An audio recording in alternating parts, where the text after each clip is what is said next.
கர்த்தருக்கு ஸ்தோத்திரம் உண்டாவதாக. வாசிக்கும்படியாக தெரிந்து கொள்ளப்பட்ட இன்றைய வேத பாடம் யாத்ராகமம் 19ஆம் அதிகாரம் 3-7 வரை. மோசே தேவனிடத்திற்கு ஏறி போனான்.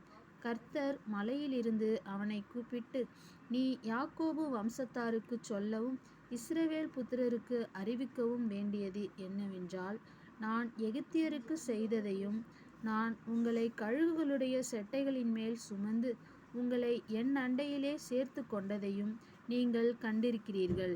இப்பொழுது நீங்கள் என் வாக்கை உள்ளபடி கேட்டு என் உடன்படிக்கையை கைக்கொள்வீர்களானால் சகல ஜனங்களிலும் நீங்களே எனக்கு சொந்த சம்பத்தாயிருப்பீர்கள். பூமியெல்லாம் என்னுடையது. நீங்கள் எனக்கு ஆசாரிய ராஜ்யமும் பரிசுத்த ஜாதியுமாயிருப்பீர்கள் என்று